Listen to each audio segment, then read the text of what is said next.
Bismillah, alhamdulillah. Salatu wassalamu ala rasulillah Sayyidina Maulana Muhammad ibn Abdullah ala alihi wa sahbihi wa mawalah wa la hawla wa la quwata illa billah. Subhanaka la ilma lana illa ma 'allamtana innaka antal alimul hakim. Rabbi shrah li sadri wa yassir li amri wa hlul 'uqdatam min lisani yafqahu qawli. Amin ya rabbal alamin.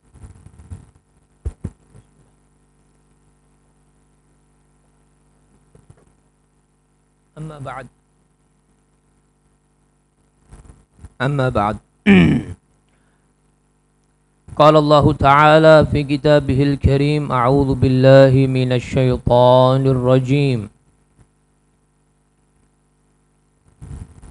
بسم الله الرحمن الرحيم والسماء ذات البروج واليوم الموعود وشاهد ومشهود قتل أصحاب الأخدود النار ذات الوقود.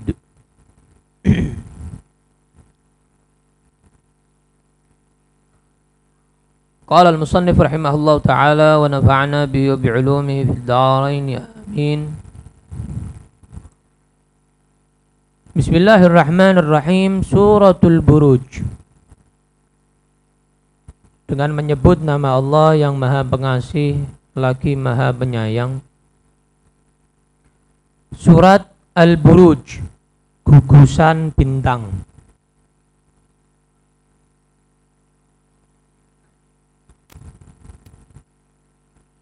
Makkiyatun, surat ini turun di kota Makkah. Wahiyathnatani wa ishruna ayatan.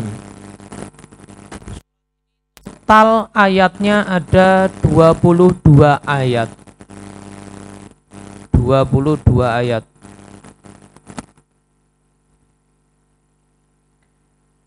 Hikmah turunnya surat Al-Buruj, surat ini yang mau kita bahas, adalah mengkokohkan iman orang-orang yang beriman, mengokohkan iman mukminin, dan Allah menganjurkan bersabar atas gangguan orang-orang kafir. Dengan cara apa Allah mengingatkan kita umat Nabi Muhammad untuk bersabar atas orang kafir? Dengan mengingatkan kita apa yang telah terjadi kisah di zaman dahulu. Nanti ada Ashabil Ukhdud. Allah akan menceritakan dulu begini sehingga kita tambah kokoh imannya, tambah sabar. Ini hikmah Allah menurunkan surat Al-Buruj.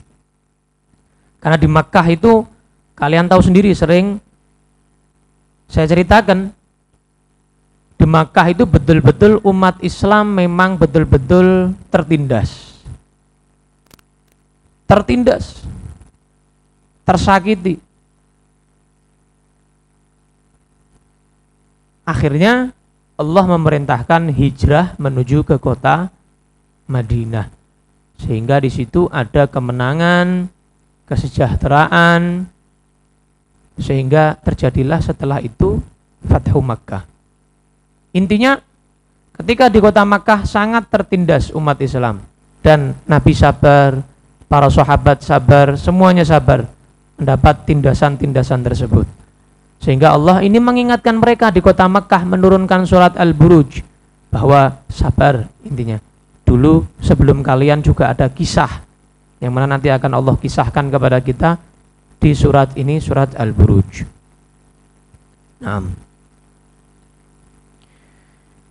Allah berfirman, was-samai, demi langit,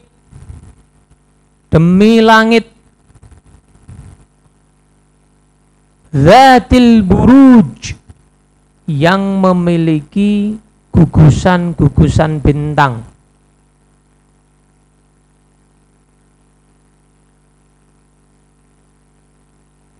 yang mana gugusan bintang itu tempat, istilahnya kelompok, yang mana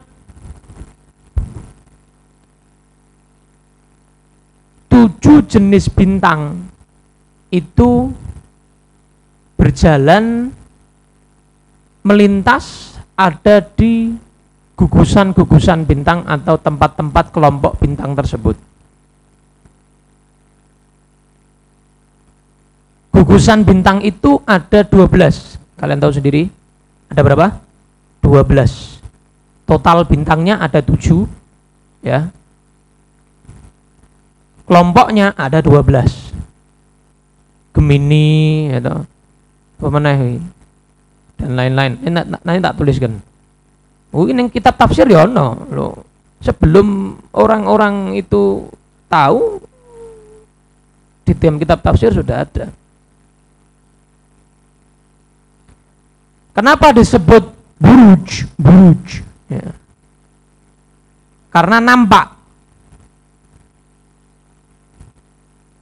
Karena burjun, ya. Duduk burjo, ya. Burjun, ya. Jadi mufrad dari buruj. Buruj ini jamak. Mufradnya itu burjun. Jamaknya ini buruj. Burjun itu adalah sesuatu yang nampak. Dari kata-kata tabarruj. Dalam Al-Quran Allah berfirman kepada muslimat atau perempuan, kaum wanita, wala tabarrajna tabarrujal jahiliyatil ula, dan jangan kalian buka-bukaan aurat seperti orang-orang jahiliyah terdahulu.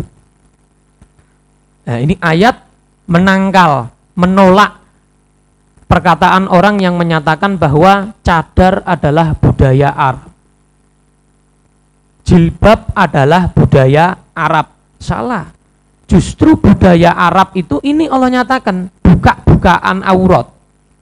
Wala tabarrajna tabarrujal jahiliyatil ula, Al-Quran. Dan jangan kalian buka-bukaan menampakkan aurat kalian seperti orang-orang jahiliyah terdahulu menampakkan auratnya, buka-bukaan aurat. Jadi justru malah adat Arab itu malah buka-bukaan. Ini Allah sendiri yang menyatakan adat Arab itu adalah buka-bukaan. Kalau menyatakan cadar budaya Arab, salah. Nyalai Al-Quran kamu. Justru budaya Arab itu malah buka-bukaan. Buka-bukaan. Dulu itu perempuan cuma buat apa? Pemuas seksual. Buat nari-nari begitu, kalau ada acara di tengah, nari-nari, joget-joget. Begitu aja. Nah, datang Islam. Islam memuliakan wanita. Jadi cadar itu memuliakan wanita, jilbab itu memuliakan wanita, kerudung itu memuliakan wanita. Biar nggak dibuat cuma pemuas seksual, bukan dibuat cuma buat nari-nari, joget-joget, nyanyi-nyanyi. Enggak. Juga mulia perempuan itu, wanita itu. Nah, yang mengangkat derajat wanita justru malah Islam. Bukan malah sekarang kayak omongan liberal, Islam itu membeda-bedakan antara laki-laki dan perempuan. Lu salah. Belajar sejarah sehingga kamu tahu, wanita itu yang memuliakan, mengangkat derajatnya adalah agama Islam.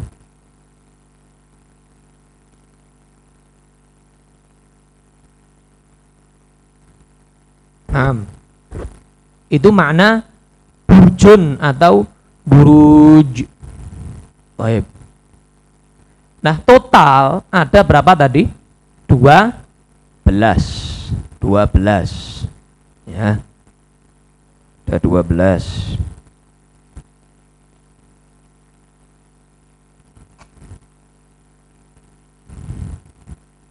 Total ada 12.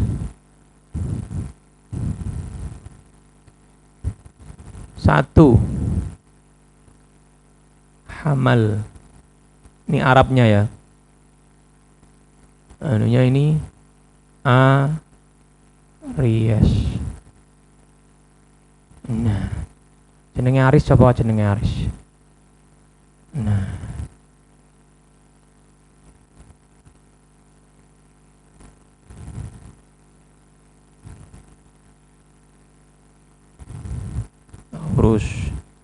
dinosaurus.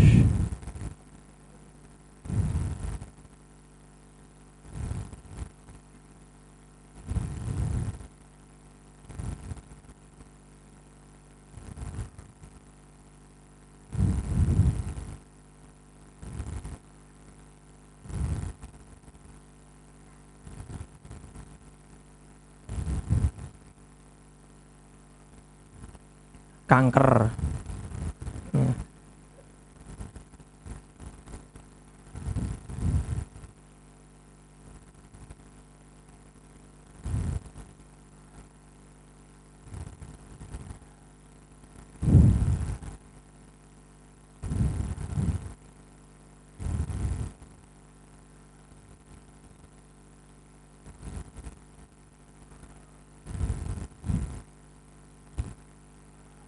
Vertigo.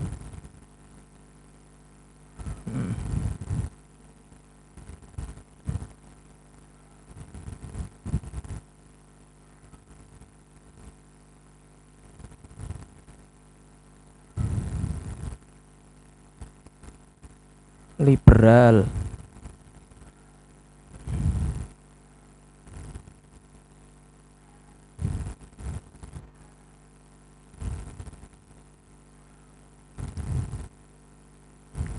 Midolir enak.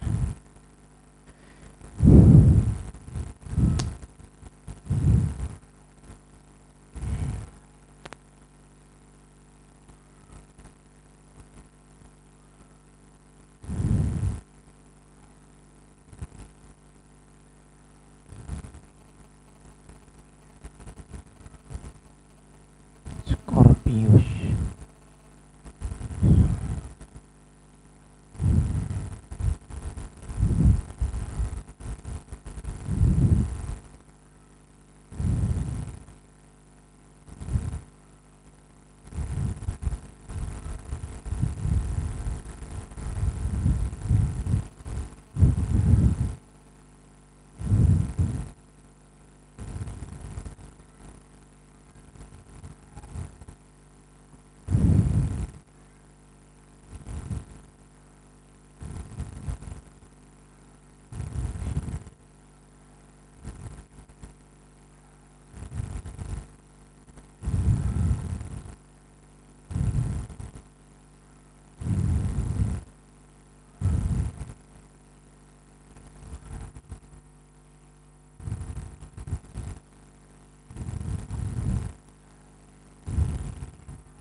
Ini semua yang nyiptakan Allah.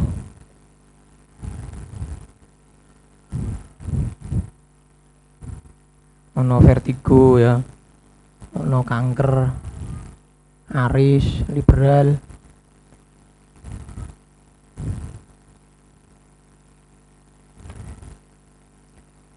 Ini adalah al-buruj yang Allah ciptakan. Kalau nggak ada buruj, hancur kabeh. Hancur semuanya. Allah ciptakan kelompok-kelompok, ada kelompok-kelompok masing-masing.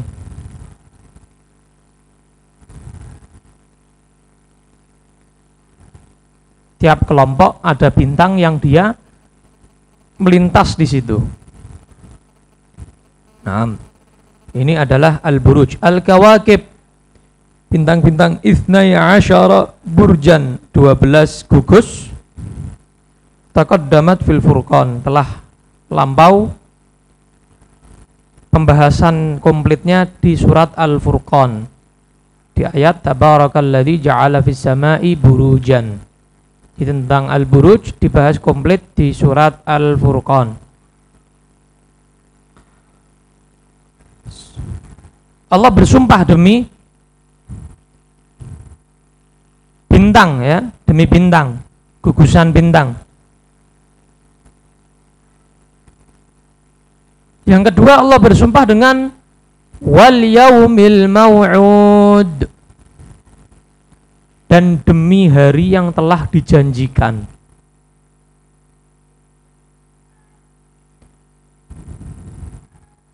Demi hari yang telah janjikan, yaumal qiyamah. Yang dimaksud adalah hari kiamat. Karena yang telah dijanji-janjikan oleh Allah akan terjadi adalah hari kiamat.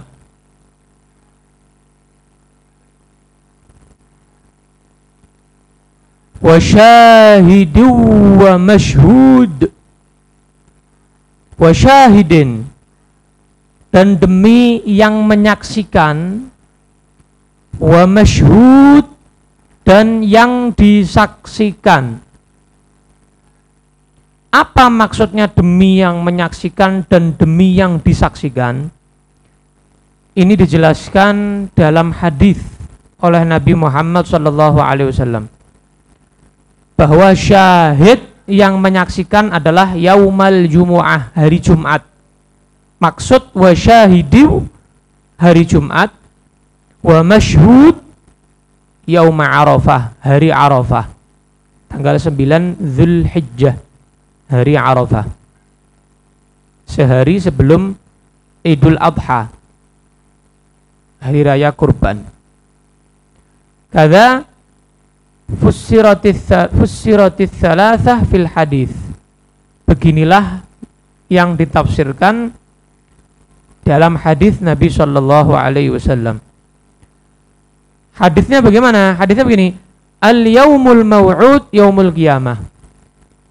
Wal yaumil mau'ud itu tadi kata Nabi adalah hari kiamat maksudnya. Wal yaumul mashhud yaumu Arafah. Hari yang disaksikan adalah hari Arafah. Wasyahid, dan hari yang menyaksikan adalah yaumul jumu'ah, hari Jumat. Hadis riwayat Tirmidzi. Hadis riwayat Tirmidzi. Maksudnya apa? Ya, fal awwal mau'udun bih. Yang pertama tadi wal yaumil mau'ud, demi hari yang dijanjikan adalah hari kiamat. Kenapa kok hari kiamat hari yang dijanjikan? Karena Allah berjanji pasti akan terjadi itu hari kiamat. Makanya Allah sebut dengan istilah wal yaumil mau'ud, hari yang dijanjikan bakal terjadi. Yang kedua, watsani syahid bil amal fih. Kenapa hari Jumat disebut syahid, saksi? Karena hari Jumat akan menjadi saksi bagi kita, amal kita di hari Jumat. Makanya di hari Jumat itu kan hari yang paling mulia. Hari raya umat Islam yang mingguan itu hari Jumat. Kadang kita nggak kerasa, malam Jumat itu kita malam lebaran itu. Malam apa? Lebaran. Ibarat kalau yang tahunan itu malam 1 Syawal. Tapi kalau yang mingguan itu malam Jumat, itu malam hari raya kita. Makanya diperintahkan banyak-banyak sholawat kepada Nabi Shallallahu Alaihi Wasallam. Maka kata Nabi, perbanyaklah sholawat kepadaku fil lailatil gharra wal yaumil azhar.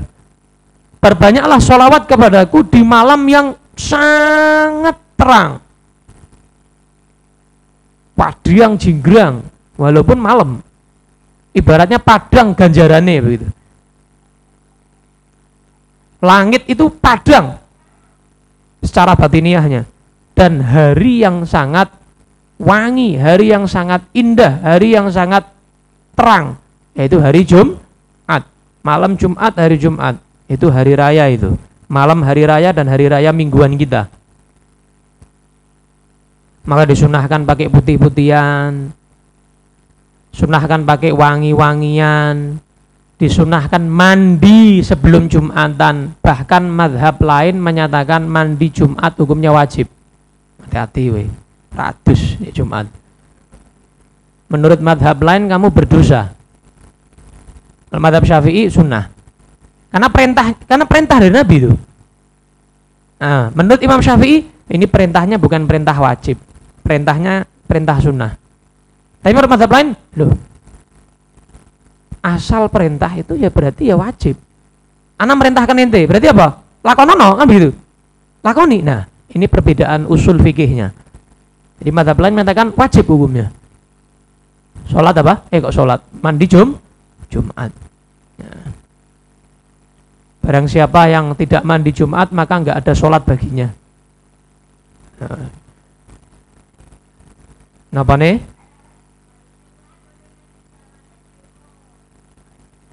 Doa, pokoknya adus.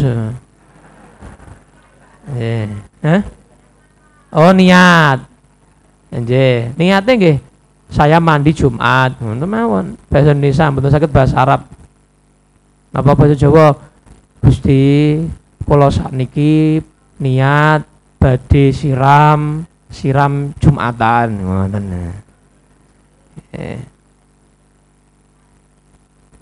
Hari Jumat hari yang mulia, makanya ada mandinya, wangian, ya, pakai pakaian putih. Nabi itu kalau punya pakaian baru, kasih orang pakaian baru, itu Nabi tidak pakai di hari lain, diawali pakai hari Jumat. Jadi kalau mau tahu Nabi Muhammad itu pakai pakaian baru ya hari Jumat. Kalau dikasih orang, pasti dipakainya hari Jumat. Ya. Bukan di hari-hari lain, acara-acara besar, enggak. Hari Jumat dimulai dari hari Jumat. Jadi Nabi punya pakaian baru pakai hari Jumat. Nabi oleh hari Jumat pakai pakaian putih ya. Sallallahu alaihi wa ala alihi wasallam. Makanya namanya hari Jumu'at. Jumu'ah itu artinya apa? Perkumpulan. Perkumpulan. Jamaah, berjamaah, berkumpul. Kempal, ya. Hari perkempalan, hari apa? Perkempalan, ya. Itu hari Jumat, hari raya, hari kumpul, hari Jumat, dan juga waktu ijabah malam Jumat sama hari Jumat waktu ijabah. Kata Nabi SAW, ada 5 malam yang mana la yuraddu fihinna doa, tidak akan ditolak di dalam malam-malam ini doa. Tidak mungkin ditolak di 5 malam ini doa, tidak mungkin. Malam Idul Fitri, malam Idul Adha, malam Ramadan, Lailatul Qadar, malam Lailatul Qadar. Kemudian malam 1 Rajab atau malam nisfu Sya'ban. Kemudian satunya yang mingguan adalah malam Jumat. Jadi mingguan loh. Ente punya hajat tiap malam Jumat enggak doa sama Allah, ya enggak kabul-kabul. Malam Jumat doa sama Allah, minta sama Allah. Apalagi di sore hari Jumat juga ada waktu ijabah. Kata Nabi, tidaklah ente misalnya pas ngepasi waktu itu, di sore itu pas ngepasi waktu ijabah, pasti diijabahi sama Allah Ta'ala. Nah kalau Siti Fatimah itu biasanya mendekati waktu maghrib, sore mendekati maghrib Jumat itu, nah saat itu makanya dinamakan Sa'ah Fatimiyah. Saat-saat Siti Fatimah itu betul-betul konsen doa, konsentrasi doa, tidak yang lainnya sudah. Karena saat-saat yang mana Nabi memastikan saat itu adalah saat ijabah, sore hari Jumat. Makanya para ulama itu ada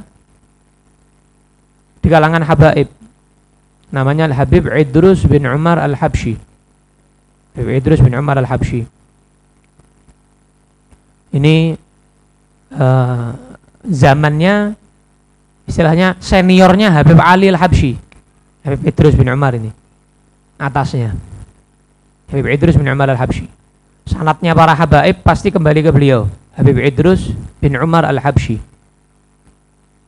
Beliau punya kitab yang luar biasa, namanya Iqdul Yawaqid.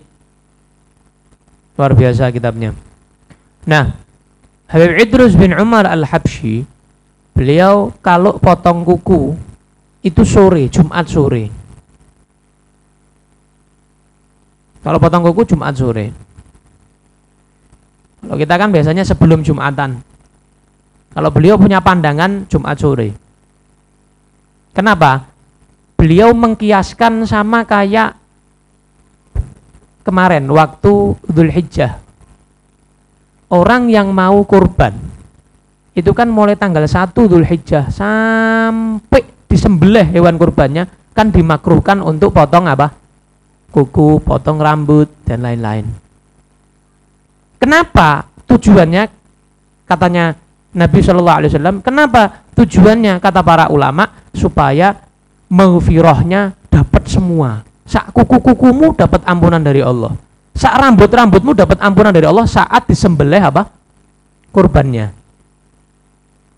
Karena saat disembelih kurban, darah moncrot ya, al-moncrotu, darahnya moncrot. Nah, itu semua anggota tubuh ente yang nempel di anggota tubuh kamu dapat maghfirah, ampunan dari Allah Ta'ala. Lah ini sudah kamu potong dulu ya ora mlebu. Kalau rambut kamu sudah kamu potong tanggal 5 Dzulhijjah misalnya, ya ora mlebu, enggak masuk. Tapi mulai tanggal 1 sampai enggak tahu dia nyembelih tanggal 10 atau 11 atau 12 atau 13. Itu jangan potong kuku dulu. Nah, beliau juga begitu. Ya kalau saya Jumat siangnya saya maksiat, sorenya saya tidak dapat maghfirah kuku saya tadi. Makanya Jumat sore dipotong biar apa? Maghfirahnya dapat semuanya. Nah, pandangan sendiri. Ulama pandangannya hebat, ya. Pandangannya hebat ulama. Radhiyallahu ta'ala anhu, Al-Habib Idrus bin Umar Al-Habsyi. Itu hari Jumat, luar biasa hari Jumat. Wa thalith, yang ketiga, tashhaduhun nas wal malaikah.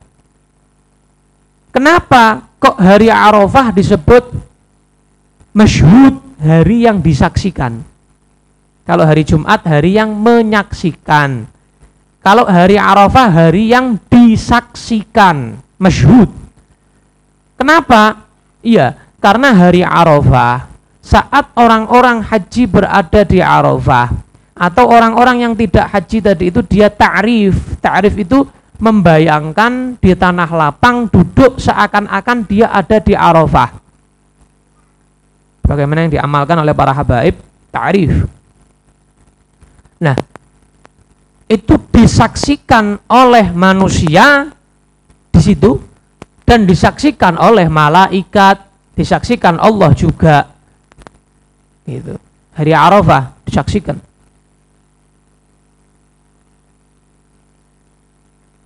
Malaikat menyaksikan, miliaran, triliunan malaikat menyaksikan orang-orang yang ada di Arafah.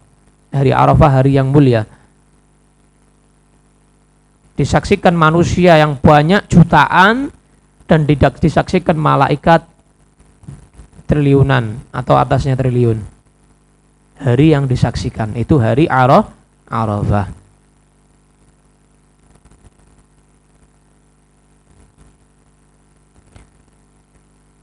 Wa jawabul qasam mahdhuf. Jawaban sumpahnya dibuang.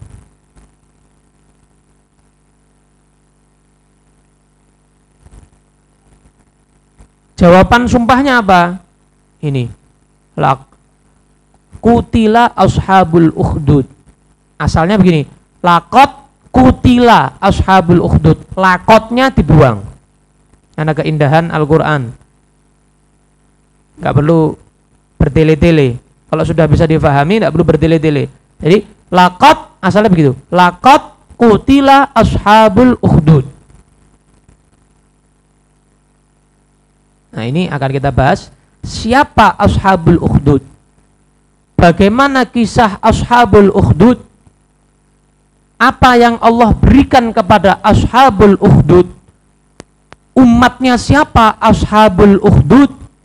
Akan kita bahas insyaallah di pertemuan yang akan datang. Wallahu a'lam bissawab.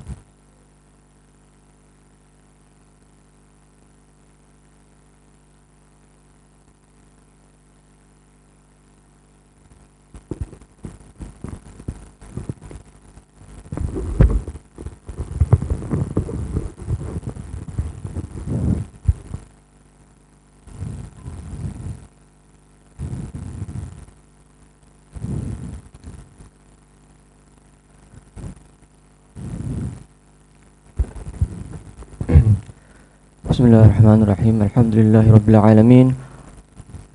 Wa bihi nasta'inu ala umuri dunya waddin. وصلى الله وسلم وكرم ومجد وعظم على حبيبنا وشفيئنا وقرة أعيننا سيدنا محمد نور الأنوار وسير الأسرار وترياك الأغيار ومن على منهاجهم سار وعلى آبائه وأخوانه من الأنبياء والمرسلين والتابعين بإحسان إلى يوم الدين وعلى جميع الملائكة المقربين وجميع عباد الله الصالحين وعلينا معهم وفيهم برحمتك يا أرحم الراحمين. أما بعد.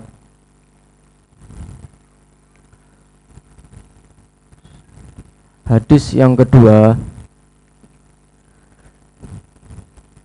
dalam bab mengenai istiqamah.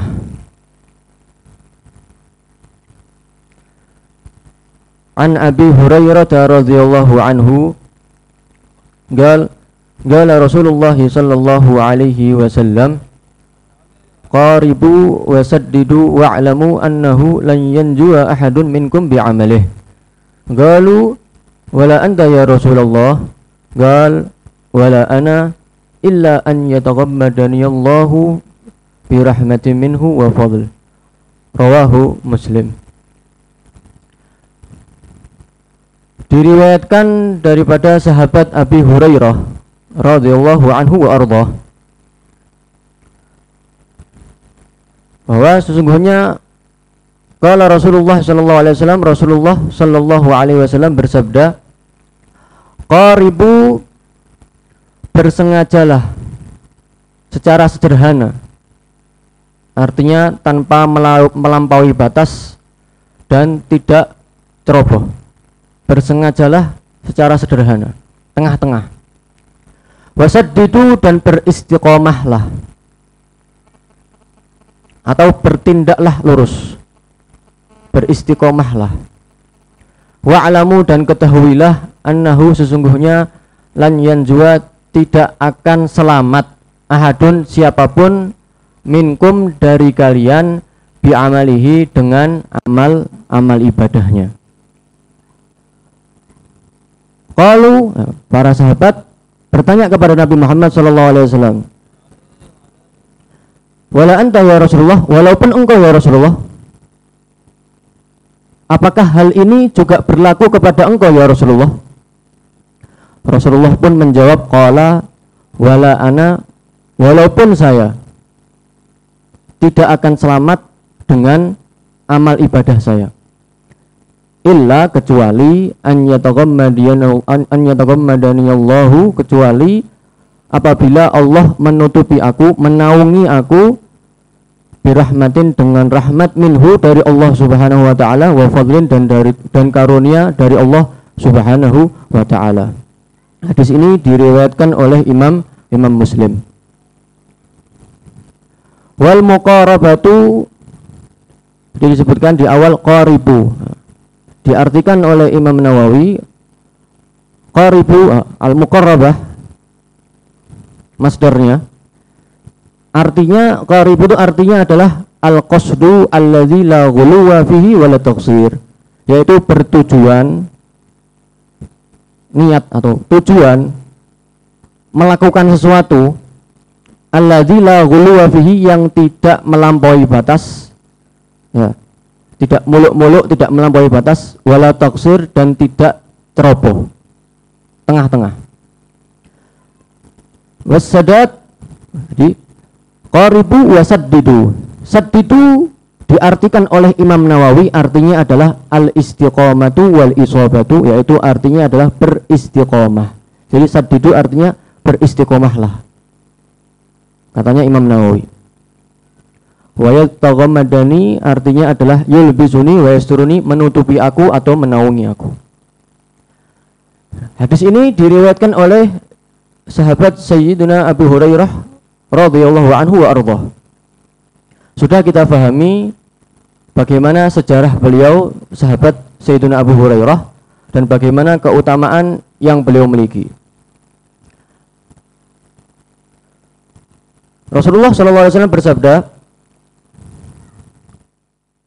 qaribu, bersengajalah secara sederhana, wasaddidu, dan beristiqomahlah, tanpa melampaui batas dan tanpa sembrono atau ceroboh.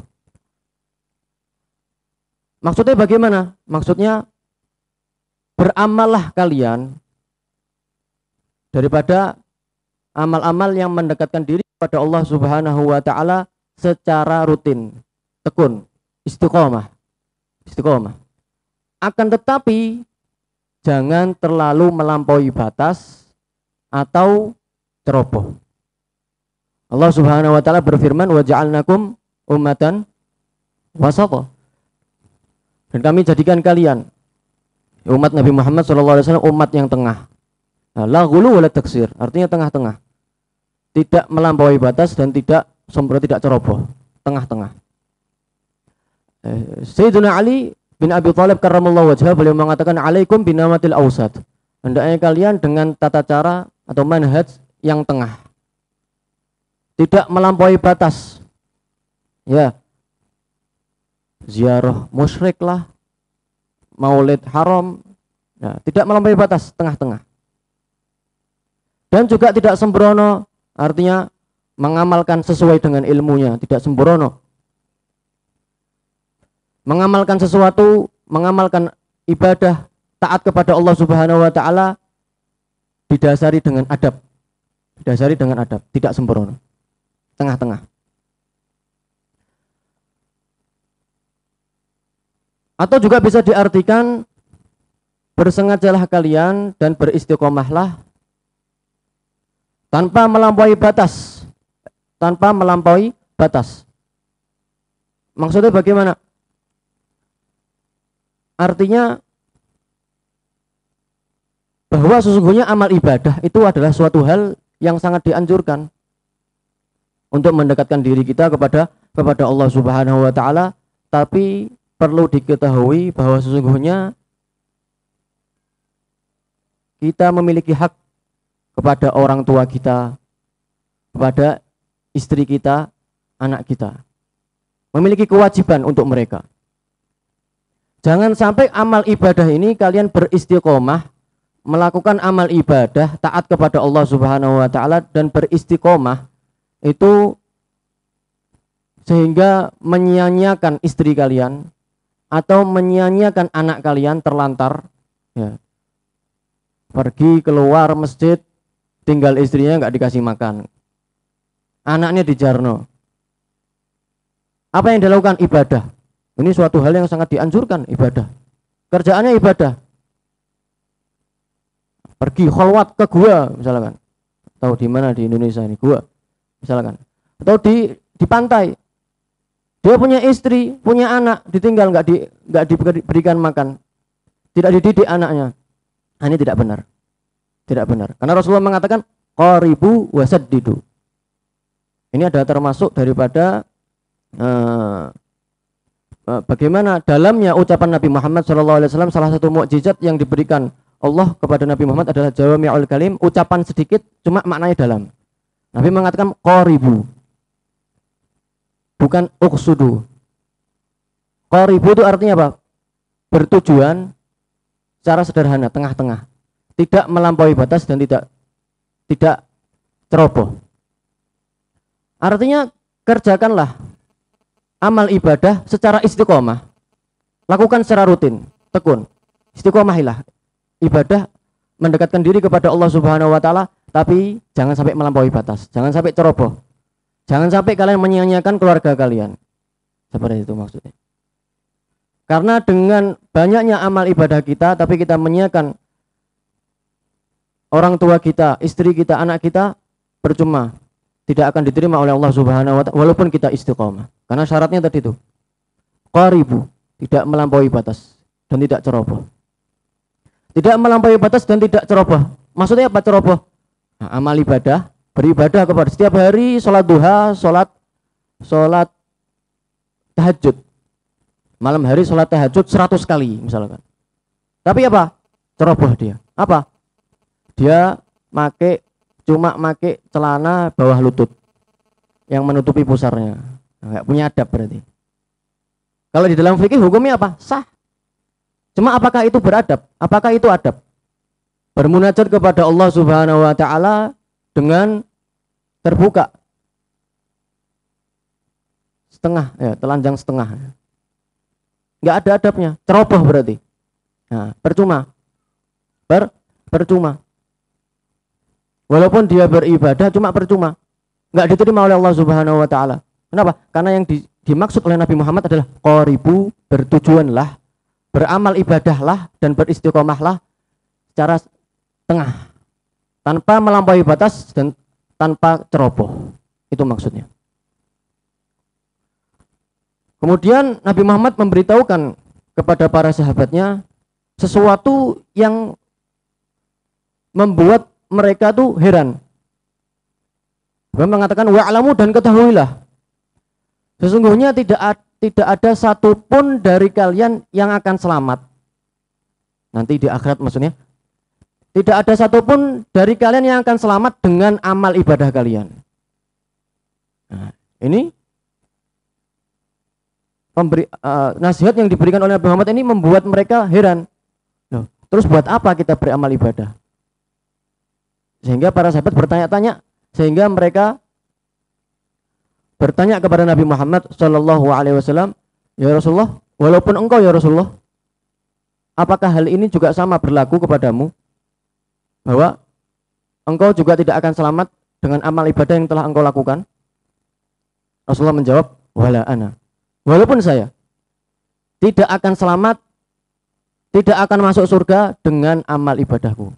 Nabi Muhammad mengajarkan kepada para sahabatnya untuk jangan terlalu bersandar dengan amal ibadah. Jangan terlalu bersandar dengan ilmunya kita. Karena semua itu dari rahmatnya Allah Subhanahu wa taala. Rasulullah mengatakan, walaupun saya, kecuali apabila Allah menaungi aku, menutupiku dengan rahmat dari Allah Subhanahu wa taala dan karunia dari Allah Subhanahu wa taala, maka aku akan selamat.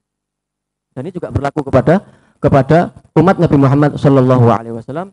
Di sini Nabi Muhammad mengajarkan, ya, jangan terlalu mengandalkan ilmu, jangan terlalu mengandalkan amal ibadah, puasa Senin Kemis, terlalu mengamalkan ibadah, salat, melaksanakan salat tahajud, salat duha, salat hajat, salat istikharah, mendekatkan diri kepada Allah Subhanahu wa taala dan bergantung dengan amal ibadah. Tidak benar, tidak baik. Ini adalah yang diajarkan oleh Nabi Muhammad SAW untuk melakukan amal ibadah dan mensandarkannya kepada Allah Subhanahu wa taala, yaitu dengan ikhlas karena Allah Subhanahu wa taala. Allah Subhanahu wa taala berfirman di dalam surat An-Nur, walau la fadlullahi 'alaikum wa rahmatuhu mazzakka minkum min ahadin walakinallaha yuzakki man yasha wallahu sami'un alim. Kalau bukan karena keutamaan, kalau bukan karena karunia Allah dan rahmatnya, tidak ada mazzakka minkum min ahadin abadan. Tidak ada satupun dari kalian yang akan suci. Abadan, selama-lamanya, tidak akan. Kalau bukan karena rahmat Allah, karena karunia Allah, tidak ada satupun dari kalian yang akan suci. Artinya apa? Bersih hatinya, tidak akan suci, sehingga akan dimasukkan ke dalam api nerakanya Allah Subhanahu wa taala. Kalau bukan karena rahmatnya Allah, maka tidak ada satupun dari kalian yang akan suci, yang akan bersih hati kalian. Akan tetapi Allah mensucikan orang yang Allah kehendaki, dan sungguhnya Allah Maha mendengar dan Maha mengetahuinya.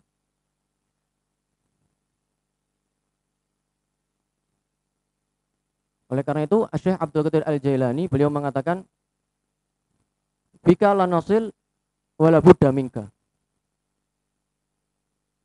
Dengan kamu, kami tidak akan sampai kepada surga, tidak akan sampai kepada Allah Subhanahu wa taala. Tapi kita harus melalui perantara kamu. Maksudnya apa? Maksudnya dengan kamu, dengan amal ibadah, maksudnya dengan amal ibadah kita tidak akan sampai kepada Allah Subhanahu wa taala. Mengandalkan amal ibadah tidak akan sampai. Tapi untuk masuk ke dalam surga mengharuskan melalui perantara amal ibadah. Sehingga bagaimana? Sehingga yang harus kita lakukan adalah dua hal. Yang pertama, memperbaiki amal. Bukan hanya beramal, tapi memperbaiki amal, memperindah amal. Maksudnya bagaimana? Mengamalkan ibadah sesuai dengan ilmunya, itu memperbaiki amal. Yang kedua, bersandar kepada Allah Subhanahu wa ta'ala. Hanya bersandar kepada Allah Subhanahu wa ta'ala. Ini dua hal yang harus kita lakukan. Bukan melakukan amal ibadah dan hanya mengandalkan amal ibadah, tapi memperbaiki amal ibadah kemudian menyandarkannya kepada Allah Subhanahu wa ta'ala. Dan diceritakan ada seseorang yang melakukan amal ibadah, ya, setiap hari melakukan amal ibadah selama 500 tahun. Ini di zaman sebelum Nabi Muhammad SAW. Ya. Selama 500 tahun ibadah, ibadah tok wis. Ya. Setiap hari, setiap waktunya ibadah kepada Allah Subhanahu wa taala. Di hari kiamat Allah Subhanahu wa taala mengatakan kepada orang ini, "Udkhulil jannata birahmati." Masuklah ke dalam surgaku dengan rahmatku, katanya Allah Subhanahu wa taala. Nah, orang ini mengatakan, "Ya Rasulullah, ya Allah, ya Rabb, wahai Tuhanku, masukkan aku ke dalam surgamu dengan amalku. Saya ini sudah capek-capek amal ibadah 500 tahun. Terus buat apa amal ibadahku ini? Masukkan aku ke dalam surgamu dengan amal ibadahku." Nah, kemudian Allah Subhanahu wa taala memerintahkan para malaikatnya untuk menghisap amal ibadah orang tersebut selama 500 tahun dengan satu nikmat yang Allah berikan kepadanya, yaitu pandangan mata. Amal ibadah selama 500 tahun itu dihisap dengan apa? Dengan satu nikmat yang Allah berikan kepadanya, yaitu apa? Pandangan mata. Setelah dihisap, ternyata amal ibadah selama 500 tahun itu habis. Satu nikmat pandangan mata itu masih tersisa banyak, sehingga timbangannya nikmat tersebut itu lebih berat daripada amal ibadah yang telah dilakukan selama 500 tahun. Akhirnya Allah memerintahkan malaikatnya untuk masukkan dia ke dalam neraka. Masukkan dia ke dalam api neraka. Nah, orang ini akhirnya mengatakan, "Ya Allah, masukkan saya ke dalam surgamu dengan rahmatmu." Akhirnya Allah Subhanahu wa taala mengatakan, "Udkhulil jannata birahmati," masuklah ke dalam surgaku dengan rahmatku. Karena apa? Karena amal ibadah, pekerjaan taat, melakukan amal ibadah, mendekatkan diri kepada Allah Subhanahu wa taala, itu tidak mungkin kita lakukan kecuali pertama kalinya kita mendapatkan rahmat dari Allah Subhanahu wa taala atau karunia dari Allah Subhanahu wa taala sehingga kita bisa mengerjakan amal ibadah. Kalau bukan karena nikmat sehat yang Allah berikan kepada kita, kalau bukan karena nikmat karunia Allah iman di dalam hati kita, kalau bukan karena karunia nikmat cinta kepada Allah, cinta kepada Nabi Muhammad yang Allah berikan kepada kita, kita tidak mungkin melakukan amal ibadah. Sehingga apa? Sehingga amal ibadah itu sendiri itu diawali, didasari dari rahmatnya Allah Subhanahu wa ta'ala. Oleh karena itu tidak ada satupun dari umat Nabi Muhammad yang masuk surga dengan amal ibadahnya. Tapi mereka masuk surga dengan apa? Dengan rahmatnya Allah Subhanahu wa ta'ala. Makanya banyak sekali nanti di hari kiamat itu orang-orang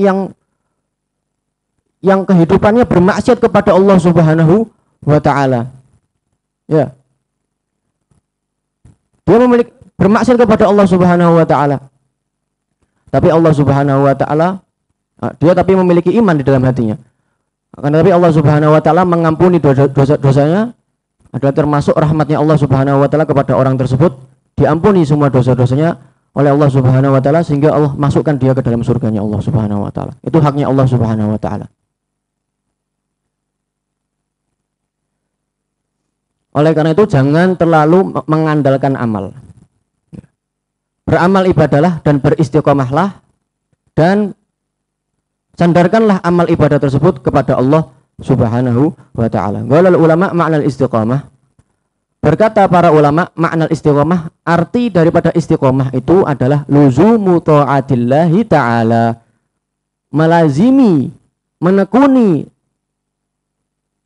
ketaatan kepada Allah Subhanahu wa ta'ala. Itu makna istiqomah versi sebagian ulama. Qalu, mereka para ulama mengatakan wahya, yaitu istiqomah, min jawami'il kalim, termasuk daripada mukjizat yang Allah berikan kepada Nabi Muhammad. Jawami'il kalim, ucapannya sedikit cuma maknanya banyak, dalam. Al-istiqomah, satu kalimat yang diucapkan Nabi Muhammad SAW, cuma maknanya sangat dalam, sangat luas. Oleh karena itu banyak versinya. Para ulama itu banyak yang mengartikan, yang mendefinisikan istiqomah dengan pengertian yang berbeda-beda. Kenapa? Karena tadi itu ucapan dari Nabi Muhammad itu jawami'il kalim, ucapannya sedikit, maknanya luas. Ya, di antara definisinya adalah luzum ta'atillah, melazimi taat kepada Allah Subhanahu wa ta'ala.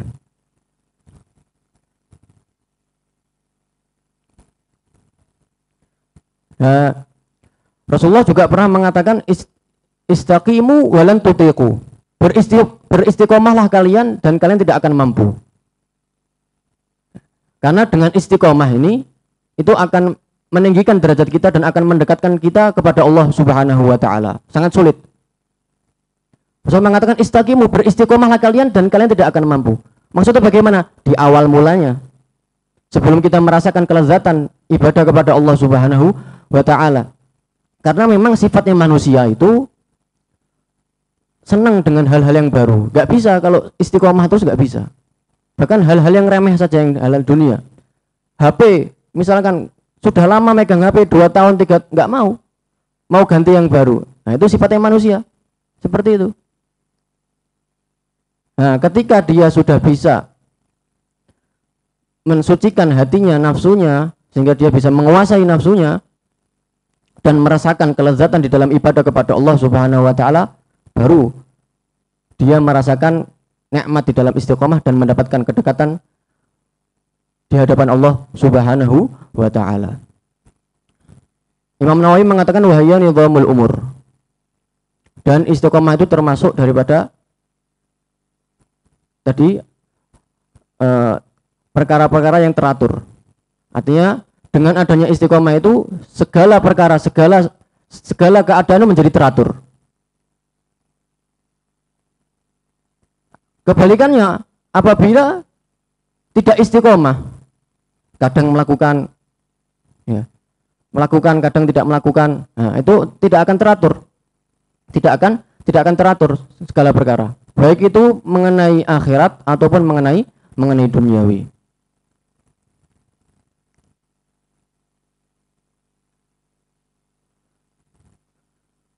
Kita selesai daripada bab istiqomah. Selanjutnya insya Allah kita akan mendengarkan masuk di dalam bab at-tafakkur fi azimi makhlukatillah, yaitu berpikir di dalam keagungan ciptaan Allah Subhanahu wa ta'ala. Nah, insya Allah dengan apa yang kita dengarkan ini bisa bermanfaat bagi kita semuanya. Kita sebarkan kepada famili kita, keluarga kita, sahabat kita, sehingga hal itu bisa menjadi cahaya bagi kita nanti di akhirat, dekat kepada Nabi Muhammad sallallahu alaihi wasallam. Allahumma la tahrimna khairan ma indaka li syarri ma indana, wa sallallahu alaihi Muhammadin wa alihi wasallam. Alhamdulillahirabbil alamin.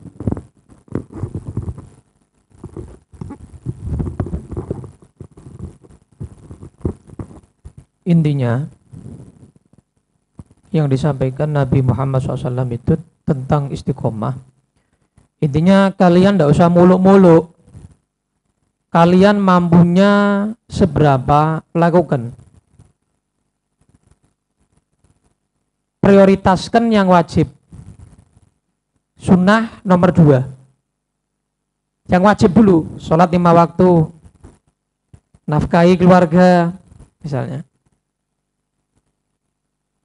Bakti sama orang tua, prioritaskan yang wajib dulu. Setelah yang wajib itu sudah istiqomah, tambah yang sunnah dikit-dikit. Duha 8 rakaat paling banyak. Beb tidak mampu beb 2.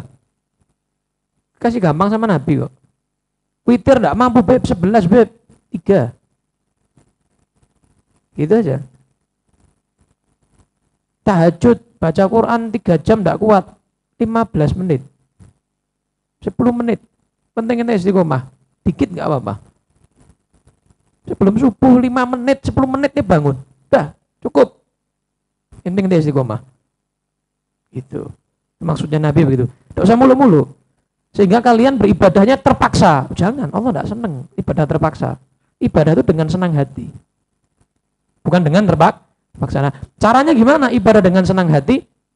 Yang ente bisa istiqomah, itu berarti ente senang hati. Tapi kalau ente tidak istiqomah, itu agak berat ente. Biasanya agak berat. Sedekah 500 rupiah. Ini tiap hari.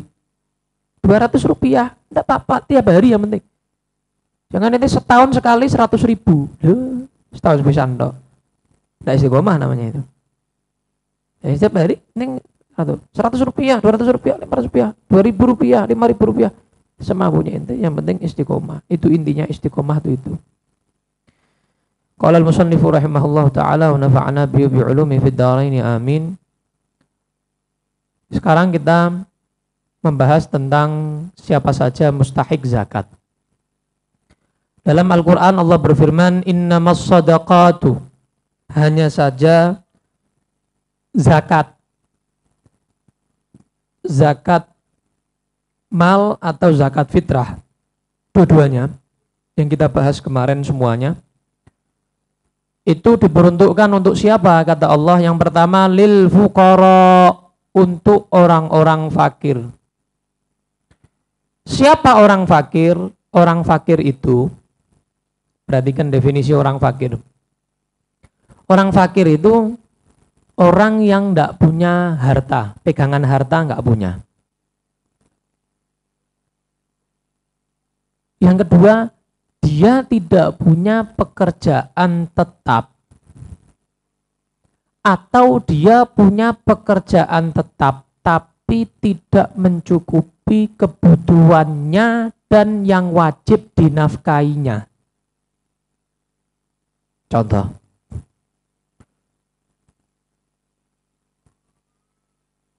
Fulan dan Fulanah, suami istri, punya anak misalnya 1.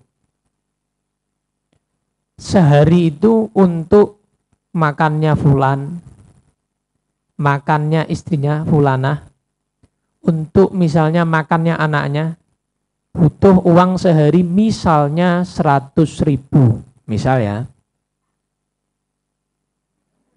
Kakean? Mau 10.000. Oh je. Misal nih, misal. Amin. Nggih, kalau gantos sedasa nggih, 100.000 nggih ngoten. Misal kebutuhannya suami, istri, anak 10.000 ya. Misal ya. Nuruti ibu nyenengno ya. Misal 10.000 nggih. Kalau orang fakir, dia ini tiap harinya pekerjaannya itu cuma dapat 2.000, 3.000, mentok 4.900. Nggak sampai setengah dari 10.000 itu nggak sampai. Jadi di bawah setengah kecukupan tiap harinya. Tadi kan 10.000 tuh harus itu. Nah dia 5.000 aja nggak dapat tiap harinya. Dapatnya 4.000, 4,5, 3.000, 2.000 begitu tiap harinya. Itu namanya orang fakir. Kalau orang miskin, wal masakin, yang kedua adalah orang miskin, kata Allah dalam Al-Quran. Mustahik yang kedua orang miskin. Kalau miskin, bedanya tipis sama orang fakir, dia lebih kaya dari orang fakir sedikit. Maksudnya gimana? Dia setiap hari tidak punya uang 10.000. mentok 9.900. Mentok itu, nggak sampai 10.000. 9.000, 8.000, 7.000, 6.000, itu orang miskin. Jadi fakir di bawah setengah kebutuhan sehari, miskin di atas setengah kebutuhan sehari-hari, tapi nggak sampai komplit 10.000. Nah, itu definisi fakir dan miskin. Itu nganu di rumah ada TV LCD. Wah, neng jopo ngaku nih orang fakir miskin. Ndak. Iku nek didol oleh pirang juta, kan begitu. Bukan orang fakir miskin itu. Motornya Ninja. Wah, motornya apa itu? NMAX misalnya. Aku orang fakir miskin, dolen motormu, ge modal. Ge gaya-gayaan, miskin gaya-gayaan. Jadi bukan yang seperti itu orang fakir miskin itu. Fakir miskin itu memang dia ndak ada, hartanya ndak ada, walaupun bentuk barang itu ndak ada, TV, motor, api, ndak ada, dia ndak punya, itu fakir miskin. Nah jadi beda antara fakir miskin dan orang yang ngaku-ngaku fakir miskin, beda. Dikasih berapa ini orang fakir miskin ini? Dikasih, kalau dia sudah lansia, ndak bisa kerja lagi, dikasih yang mencukupi kebutuhan sampai dia mati. Contoh, ini sudah umur 70 tahun ini. Si Sodrun ini misalnya.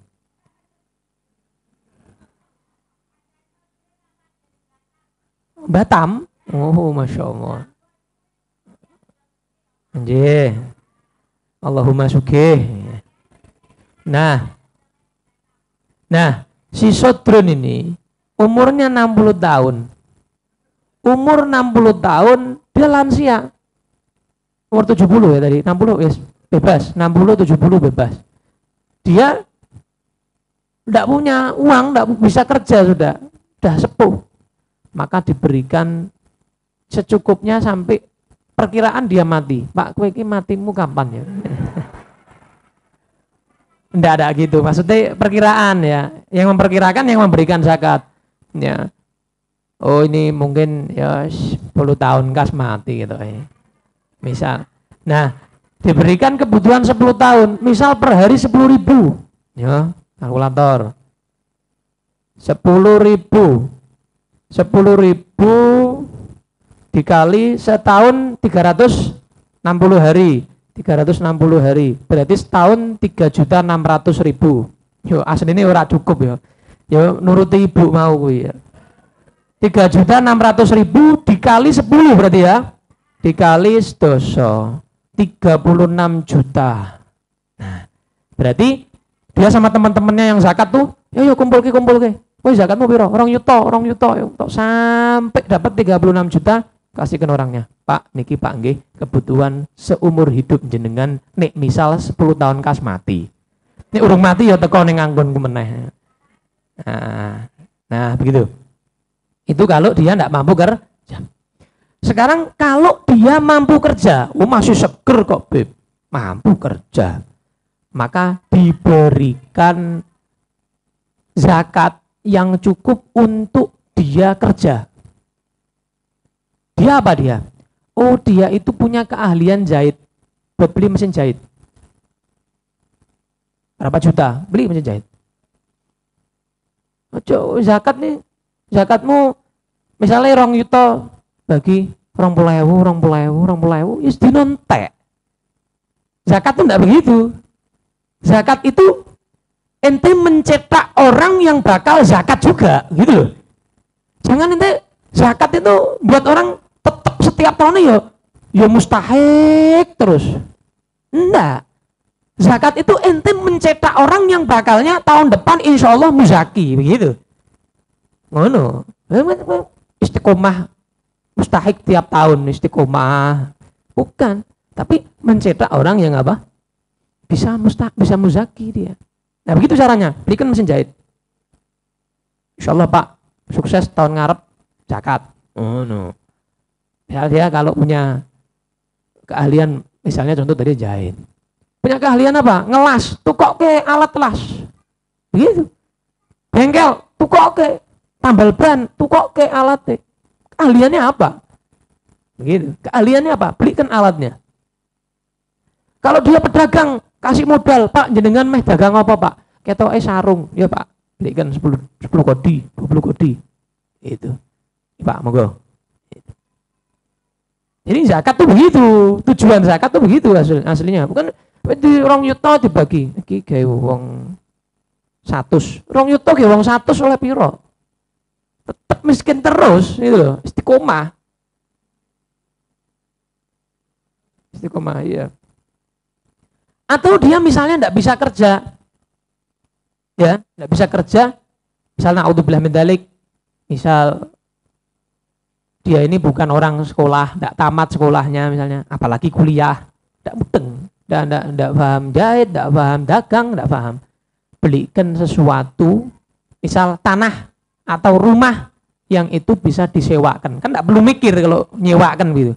Atau belikan motor buat nyewakan gitu, kan tidak perlu mikir itu nyewakan gitu. Terus Pak niki Pak motor sepeda motor monggo jenengan mengke cepeng ke tiang kon ngegrab napa nggo Gojek, contoh ya.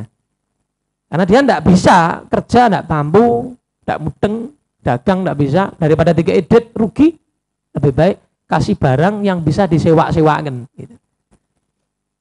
Nah itu begitu. Itu tujuan zakat begitu. Nah, itu fakir dan miskin. Jadi perlu diperhatikan, tidak sembarang orang itu fakir miskin. Nah, besok insya Allah kita masuk ke pembahasan amil. Siapa amil zakat itu? Apakah panitia masjid musola itu termasuk amil zakat? Insya Allah kita bahas di pertemuan yang akan datang. Wallahu a'lam.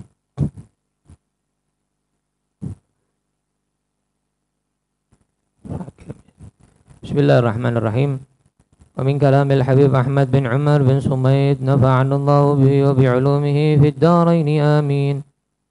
كان كثيرا ما يقول الحمد لله على كل حال مر وحال ماض وحال الحمد لله على قبيح ما ستر وجميل ما نشر.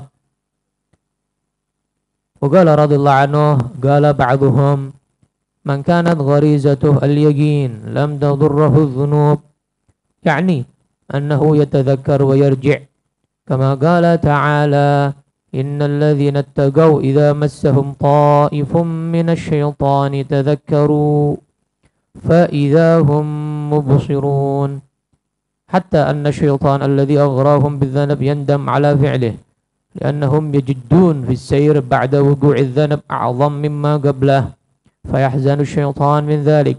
ولهذا ما جرى بين الصحابة الأولى السكوت عنه لأن يقينهم يحملهم على التذكر وقد فاقوا جميع الخلق بقوة اليقين. ولقد أنصف سيدنا عمر ابن عبد العزيز حين سئل من أفضل أنت أم معاوية فقال التراب الذي دخل في منخر فرس معاوية وقت الجهاد مع رسول الله أفضل من عمر وآل عمر أو كما قال سيدنا رضي الله عنه أو ما هذا معناه إلى آخر ما قال رضي الله عنه وأرضاه. Al-Habib Ahmad bin Umar bin Sumaid, termasuk nasihat beliau adalah beliau itu sering banget mengucapkan santrinya itu dengar. Kalau hamdalah itu begini, alhamdulillah ala kulli hal. Segala puji bagi Allah atas setiap keadaan, apapun keadaannya. Alhamdulillah ala kulli hal. Murrin wahal, yang pahit, yang manis. Alhamdulillah. Ente dapat manis, ente dapat pahit, alhamdulillah. Madin wahal, yang lalu atau yang saat ini, alhamdulillah. Alhamdulillah ala qabihi ma satar, alhamdulillah. Saya ini punya banyak aib, ditutup sama Allah. Wa jamil ma nashar. Saya ini sebetulnya keburukan sama kebaikan, banyak keburukannya, tapi Allah beberkan kebaikan saya, alhamdulillah. Jadi bersyukur sama Allah, sering sekali beliau begitu. Jadi kita ini sering-sering alhamdulillah ala kulli hal, alhamdulillah ala kulli hal. Setiap keadaan alhamdulillah ala kulli hal. Kemudian beliau nasihat kepada kita, barang siapa yang dia sudah mantap keyakinannya kepada Allah, imannya sudah mantap, maka dosa itu tidak ngefek. Maksudnya apa dosa nggak ngefek? Maksudnya adalah dia akan langsung ingat setelah dia terpeleset, dia langsung bangun. Setelah dia tadi itu melakukan dosa, dia langsung kembali kepada Allah. Dalilnya apa ini? Dalilnya firman Allah. Innalladzina taqaw. Surat Al-A'raf ayat 201. Sesungguhnya orang-orang yang bertakwa, betul-betul bertakwa, imannya kuat, yakinnya kuat. Idza massahum ta'ifum minasyaiton, kalau kena tipu daya golongan setan, tadzakkaru, langsung ingat, langsung sadar. Fa idzahum mubsirun. Mereka langsung tahu itu setan yang goda mereka, yang menjerumuskan mereka. Ini orang-orang yang betul-betul yakin, kuat. Sehingga setan yang goda mereka itu, orang kalau yakinnya kuat sama Allah, imannya kuat, kan sulit digoda setan, nggak gampang. Beda sama orang yang eplek-eplek imannya. Gampang, sidik, goda sidik. Setannya diem, hawa nafsu sudah cukup. Setannya santai, turu, tapi dianya sudah kena. Sudah kena. Contoh bulan Ramadan kan setan dibelenggu. Lah kok bisa banyak yang maksiat? Ya itu hawa nafsunya sudah cukup. Jadi setan dibelenggu ora apa-apa. Nak buahku akeh.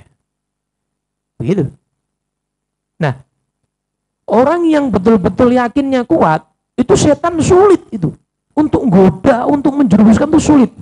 Lah kok pas berhasil kena orang itu, langsung ingat, guling-guling nangis setan nih. Aku wis angel-angel. Ibaratnya begitu. Ingat lagi sama Allah, tobat meneh gitu. Akhirnya setan sedih, gelo, menyesal begitu. Nah, makanya apa yang terjadi pada sahabat Nabi, yang terjadi antara ulama, diam. Tidak usah banyak komentar ente. Tidak usah komen, sekut, diam. Yang terjadi antara sahabat, terjadi antara tabi'in, terjadi antara tabi'in, antara para wali, antara para ulama, diam. Ente siapa? Sahabat. Muridnya Nabi ente. Ente muridnya sahabat ente. Muridnya tabi'in. Tidak usah banyak komentar ente. Ente siapa? Kok ente komentar sama mereka? Komentari Imam Ghazali, komentari Imam Bukhari, komentari imam ini, komentari ulama ini. Ente siapa? Kowe sapa, Drun? Komentari mereka itu. Nah, maka apa yang terjadi di antara mereka yang sudah imannya kuat kepada Allah, tidak usah komentar. Itu antara mereka sama Allah, tidak usah komentar. Karena keyakinan mereka kepada Allah, iman mereka yang kuat akan mengarahkan mereka langsung kepada Allah. Mereka akan ingat langsung kepada Allah Subhanahu wa ta'ala. Mereka sudah menang dari kita, yakinnya. Makanya Nabi kan menyatakan, kalau seandainya kalian selain sahabat Nabi, itu sedekah emas sebanyak setinggi gunung Uhud,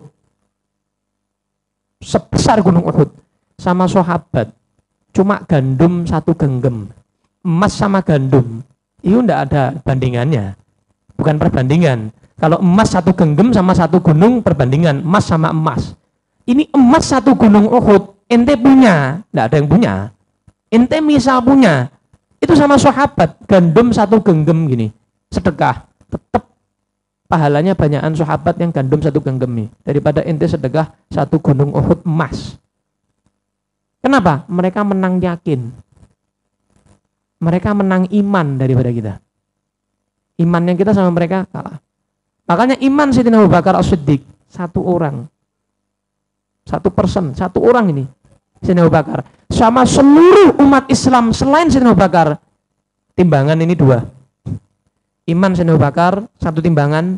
Iman jutaan miliaran manusia selain Sayyidina Abu Bakar, tetap yang berat iman Sayyidina Abu Bakar. 1 orang bisa ngalahkan miliaran orang. Kenapa? Menang yakin. Menang iman. Imannya lebih kuat. Yakinnya lebih kuat kepada Allah Subhanahu wa ta'ala. Diam. Sampai beliau cerita, di zaman khalifah yang kelima, Sayyidina Umar bin Abdul Aziz.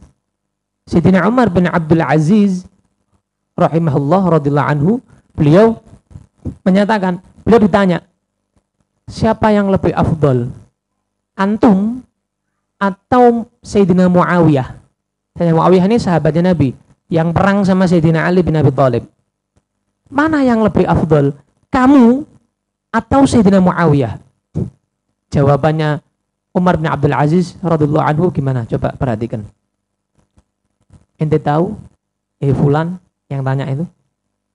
Debu yang nempel di kudanya Muawiyah saat jihad bersama Rasulullah lebih afdal dari saya, Umar bin Abdul Aziz. Nah, apalagi Sayyidina Muawiyahnya, debunya tok lebih afdal dari saya. Perhatikan, Sayyidina Muawiyah ini ya, sama Sayyidina Umar bin Abdul Aziz ditanya, siapa yang lebih afdal? Kamu atau Sayyidina Muawiyah, sahabat Nabi yang merangi Sayyidina Ali bin Abi Thalib, khalifah yang keempat? Jawab, ente tahu? Debu yang nempel di hidungnya kudanya, hidung kudanya Sayyidina Muawiyah, debu yang nempel di hidungnya Sayyidina Muawiyah, ibaratnya upile ngono. Upil kudanya Sayyidina Muawiyah itu lebih afdal dari Umar bin Abdul Aziz. Kenapa? Upil kudanya sahabat. Nah, beda. Nah, upilmu beda meneh. Ini kotoran yang nempel di kuda Sayyidina Muawiyah lebih afdal dari Umar bin Abdul Aziz. Kenapa? Sahabat. Ente kok bandingkan sahabat sama enggak sahabat? Beda. Beda. Mau komentari Abu Hurairah. Komentari Imam Ibnu Abbas. Ente ini siapa? Itu muridnya Nabi itu. Sahabatnya Nabi. Mereka yakinnya sudah luar biasa. Radhiyallahu anhum wa ardhahum. Ada pertanyaan. Pertanyaan yang pertama. Masjid yang pertama dibangun kan Masjidil Haram. Kalau musola yang pertama dibangun apa, Habib?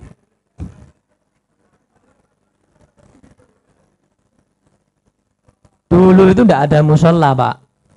Bu, tidak ada dulu. Dulu itu musola khusus wanita. Dulu itu istilahnya musola itu musollan nisa, musola wanita. Kenapa kok perempuan dibuatkan musola? Karena perempuan itu nggak mesti bisa masuk masjid setiap waktu. Kalau dia lagi halangan, haid atau nifas, dia nanti nggak boleh masuk masjid. Makanya dibuatkan musola khusus nisa, perempuan.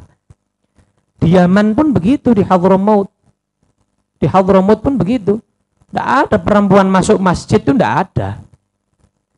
Kenapa? Di sana khusus ada musollan nisa, musola wanita, khusus ada memang. Jadi perempuan yang imami ya perempuan, jamaahnya semua ya perempuan di musola itu. Di masjid nggak ada perempuan, nggak ada. Laki, masjid pokoknya laki semuanya. Nah dulu itu awal-awal ada musola karena apa? Masjid jauh. Sekarang masjid banyak ya. Dulu masjid itu jauh. Maka dia berinisiatif di rumahnya itu, di depan rumah, di terasnya dibuatkan kotak. Biar nggak jauh ke masjid, bisa sholat berjamaah, sholat di depan halaman rumahnya. Namanya musola, tempat sholat. Tapi nggak bisa buat iktikaf, nggak bisa buat sholat sunnah tahiyatul masjid. Perempuan haid nifas atau laki-laki yang junub tidak haram masuk ke situ, duduk di situ nggak haram. Kenapa? Karena dia bukan masjid, dia musola, hanya tempat sholat. Nah, jadi awal-awal musola tuh begitu. Akhirnya banyak banget musola, langgar surau, ya. Awalnya begitu.